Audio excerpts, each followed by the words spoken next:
Hello दोस्तों, नमस्कार। मैं आप लोग के लिए लेकर आया हूँ रस।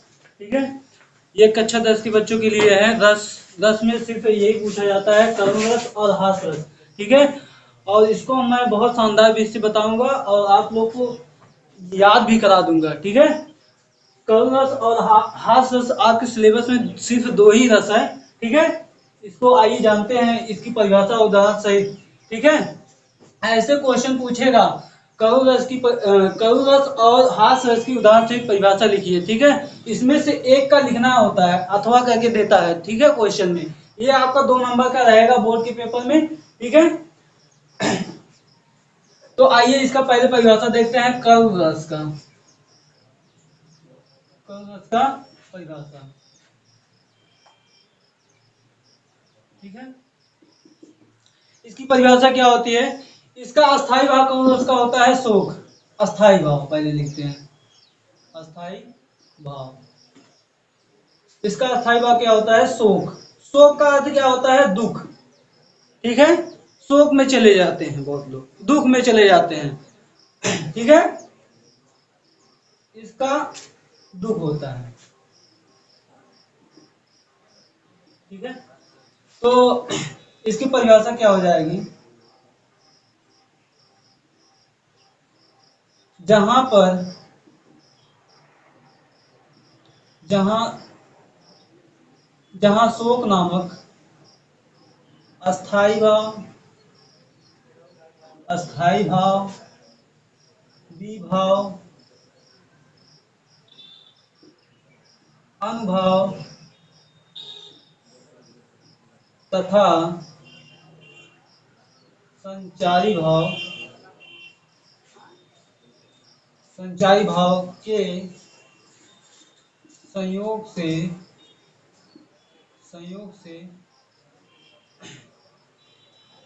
रस में परिणित हो जाते हैं, उसे करुण रस कहते हैं।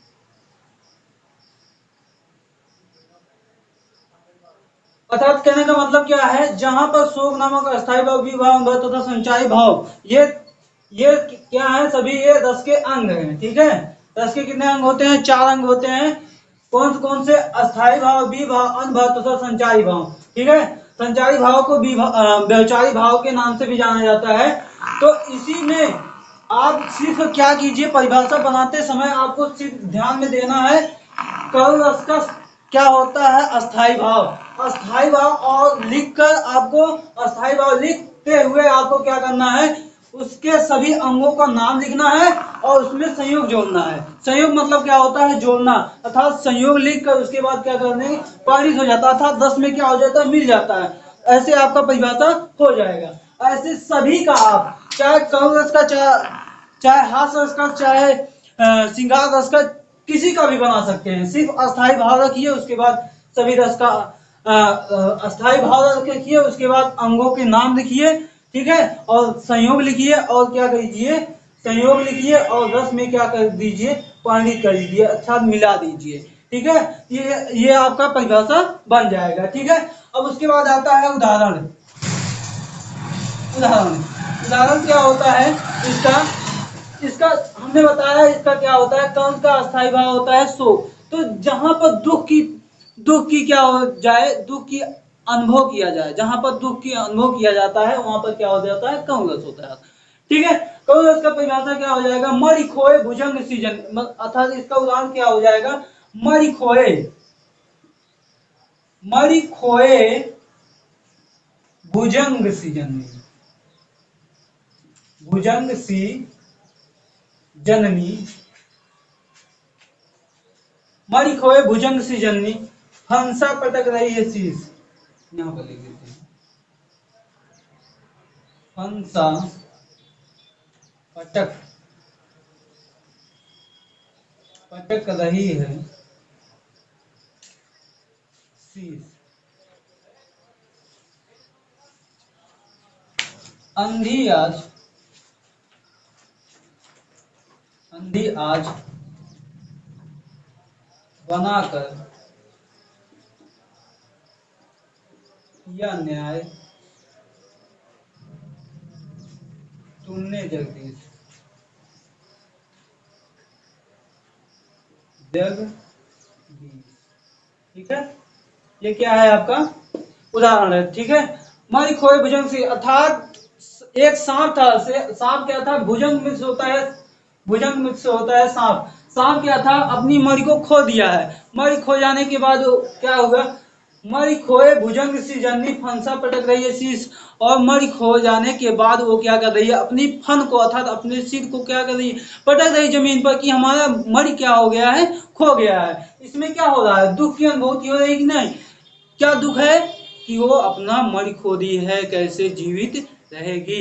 इसलिए इसमें कौन सा रस हो जाएगा, करुण रस, अर्थात दुख की अनुभूति कर रहा है, ठीक है। उसके बाद आ जाता है हमारा, अब दूसरे की पारी है हास रस, ठीक है। हास रस, इसको भी देख लेते हैं। आपको सिर्फ एक ही रखना है, एक ही लिखना रहेगा, आपको जो समझ में आए वही याद कीजिएगा, वही आप लिखिएगा, आपको 2 नंबर मिल जाएंगे परिभाषा में। सिर्फ हास रस। अब हास रस का देखते हैं।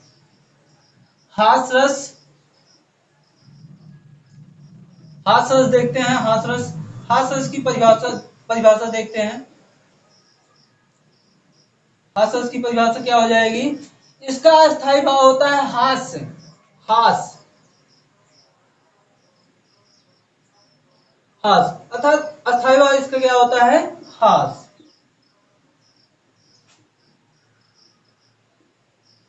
ठीक है। अस्थायी भाव होता है। अब क्या करना है आपको, परिभाषा बनाते समय हमने बताया था कि सभी चारों अंगों को क्या कीजिए, रख दीजिए। तो जहां जहां हास नामक अस्थायी भाव, विभाव, अनुभाव तथा संचारी भाव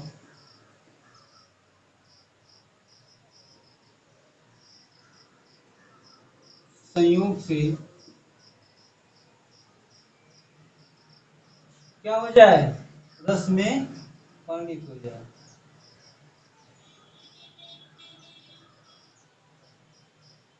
हो जाए। वहां क्या हो जाता है, वहां हो जाता है हास रस, ठीक है। अब इसका उदाहरण क्या हो जाएगा, हास मीन्स क्या होता है, हंसी।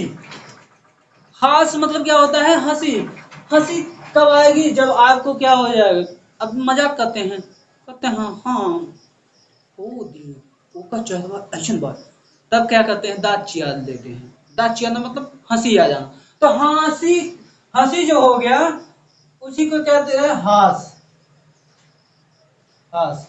तो अर्थात मर, अब यहाँ पर क्या हो जाएगा, हंसी हंसी भजे देव लय दिगंबर को, अर्थात जब अब इसका उदाहरण हम लिखते हैं, उदाहरण के साथ आपको हम समझाते हैं, ठीक है। उदाहरण, इसका उदाहरण क्या हो जाएगा, हंसी हंसी हंसी हंसी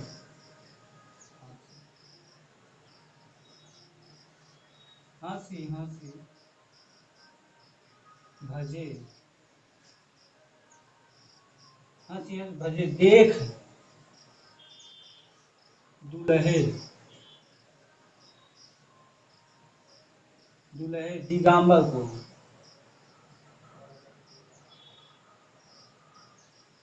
दिगंबर को, दिगंबर शंकर भगवान। हंसी हंसी भजे देख दुल्हे दिगंबर को, पहुवन आवे हिमाचल, हिमाचल के उछावल पर, उच्च छावल, उछावल पर, ठीक है। हंसी हंसी भजे देख दुल्हे दिगंबर को, पहुए आ जाओ हिमाचल के उछावल पर। अर्थात कहने का मतलब क्या है, शंकर भगवान और गौरव पार्वती की जब शादी हो रही थी तो वहां पर क्या हो रहा था, तो शंकर भगवान जब अपने दुल्हा बने थे, शंकर भगवान जब दुल्हा बने थे तो वहां पर क्या किए थे, अपने बाराती में सभी कीड़े बिच्छे राक्षस रस्ती सभी को लिवा के जा रहे थे। ठीक है, तो अर्थात सभी लोग क्या हुए वहां पर देखकर, उस बारात को देखकर क्या हुए, हंसी आने लगी। तो हंसी जब आने लगी तो वहीं पर हो जाता है तुरंत हाथरस। आप क्या कीजिए, अभी अभी क्या कीजिए, आप नौटंकी देखे हो, बारात में नौटंकी देखे हैं, नाच देखे हैं।